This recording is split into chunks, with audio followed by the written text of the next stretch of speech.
আজকে মাছ ধরতে গিয়ে আমার সাথে এটা কি হলো, চলো শুরু থেকে বলি। তো হ্যালো বন্ধুরা, কেমন আছো? আজকে বেরিয়ে পড়লাম নতুন একটা ব্লগ নিয়ে মাছ ধরতে। আমি আর আমার ভাই বেরিয়ে পড়লাম মাছ ধরতে। মাঠ তো নয়, মনে হচ্ছে পুকুর। সবাই দেখো ভিউটা কেমন লাগছে। মাঠের মধ্যে একটা পুকুর আছে, মাছ ধরতে চললাম। তো চলো যাই। সব কিছু নিয়ে হাতে ছিপ টিপ নিয়ে সব বেরিয়ে পড়লাম। আর আমার ভাইটা কথা শুনো। এখন তো জলটা মনে হয় এখানে এখন তো আর এই আমরা পুকুরের পাড়ে চলে এসেছি। দেখা যাচ্ছে কোনখানে বসবো না বসবো। তাল গাছ অনেক কিছু পড়ে রয়েছে পুকুরের মধ্যে। তো ভালো একটা জায়গা থেকে বসে পড়লাম। তো চলো সামনের দিকে যাই। আর এইদিকে আমার ভাই বলছে আর মাছ ধরবো না, পালাচ্ছে। মাছ ওর খাচ্ছেই না, তো পালিয়ে যাচ্ছে ও।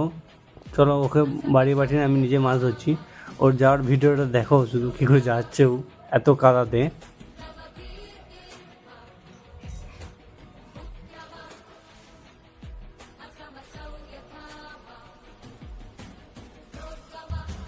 আর এই মাছটা পেয়েছিলাম, এটা একটা কই মাছ বলি আমরা।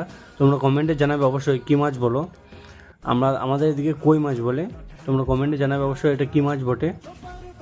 আর একটা মাছ পেয়েছি, সাইপুন মাছ, যেটা আমরা এদিকে সাইপুন মাছ বলি। প্রায় মোটামুটি 600-700 ওজন হবে মাছটার। লাস্টের দিকেই পেলাম মাছটা। তো চলো এখানে ব্লগটা শেষ করছি। চলো বাইরের দিকে রওনা দিলাম। চলো যাই। মাঠ আর পুকুর সমান হয়ে গিয়েছে, তাই মানে বহুত কষ্ট করে যেতে হচ্ছে। চলো যাই, বাড়ির দিকে রওনা দিই। ভিডিওটা ভালো লাগে